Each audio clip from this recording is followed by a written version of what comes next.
Bonjour à toutes et à tous, on va parler avancement de réactions chimiques et on va s'entraîner avec l'exercice numéro 25, page 142 du livre Nathan Siaeus, donc vous avez l'énoncé juste à côté de cette vidéo.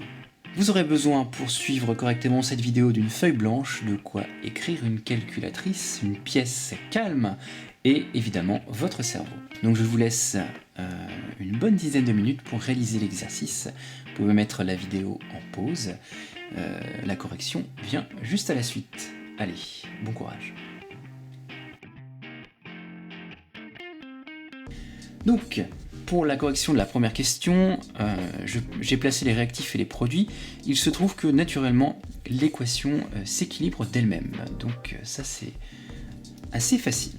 Pour calculer les quantités de matière initiale, vous n'avez pas dans les données justement ces quantités de matière, ni les masses. Par contre, vous avez les volumes et les masses volumiques. Alors, on va partir de la formule. Sauf que dans l'énoncé, on n'a strictement aucune indication sur les masses, uniquement sur les volumes, et on a les masses volumiques en données. Donc, il faut se rappeler d'une deuxième chose, c'est que la masse, c'est égal à la masse volumique ρ fois le volume. Donc la masse en grammes, la masse volumique en grammes par litre, et le volume en litres.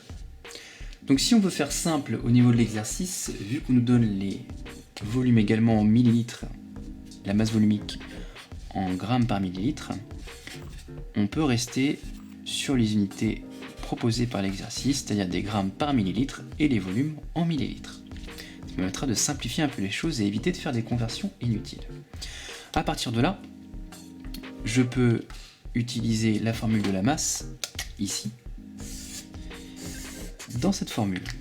Donc je vais pouvoir trouver que la quantité de matière, c'est donc la masse sur la masse molaire, mais c'est aussi la masse volumique fois le volume divisé par la masse molaire.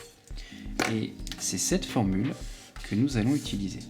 À partir de là, on va pouvoir utiliser les données de l'exercice.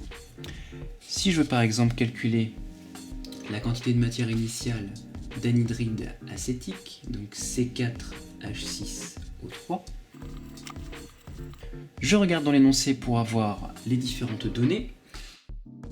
Le volume, on nous le donne dans l'exercice, 10 ml d'anhydride acétique. 10. Donc là, je laisse en millilitres, et ici en grammes par millilitre.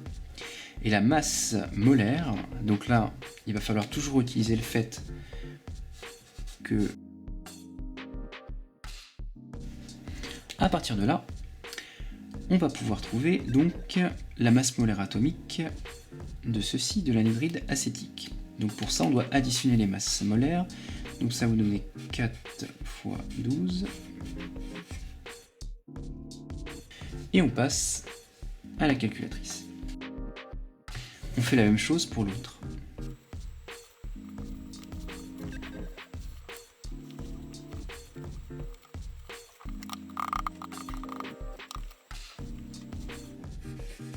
Et on trouve 2,8 10 puissance moins 2 mol. Donc la question C, on doit remplir le tableau d'avancement. Donc on va mettre les quantités de matière initiale de chaque réactif. Donc on les a calculées juste avant. Donc pour l'anhydride acétique, c'est 1,066-1. À partir de là, comme on a des coefficients 1 stoichiométriques devant chaque molécule, le tableau d'avancement va être relativement simple. Ensuite, l'état final est le dernier état intermédiaire, donc on recopie la ligne. Ensuite, question D, on demande de calculer l'avancement maximum. Donc l'avancement maximum, c'est l'avancement pour lequel, donc l'avancement X pour lequel on aura un des réactifs qui va devenir limitant, donc c'est soit celui-ci, soit celui-là, on ne sait pas, donc on va faire le calcul.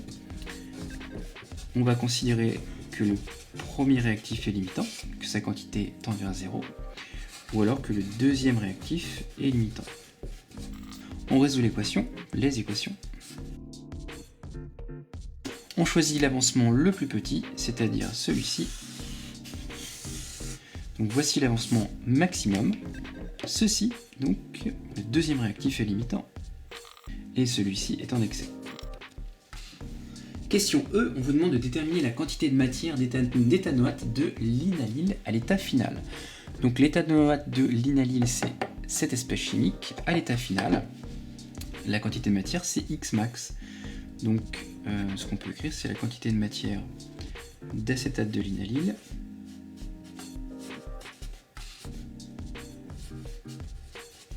à l'état final, virgule F est égal à X max. Donc voilà, 2,8, 10, moins 2 mol. Dernière question, on vous demande de trouver le volume d'acétate de linalyle obtenu. Donc vous avez la quantité de matière, donc je repars de ça, et là, on vous demande de trouver le volume, en sachant que vous connaissez tout le reste. Donc le volume, ça va être égal donc, à ceci. Donc je multiplie de chaque côté par la masse molaire, et je divise de chaque côté par la masse volumique.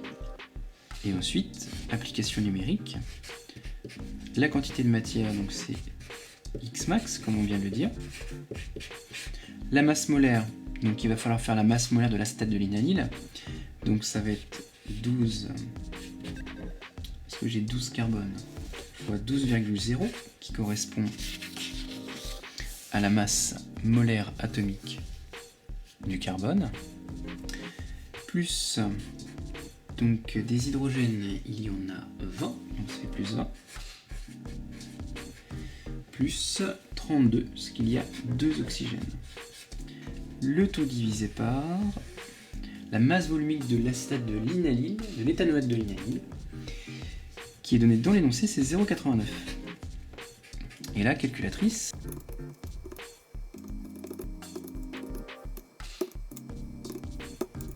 Voilà, on trouve donc 6,2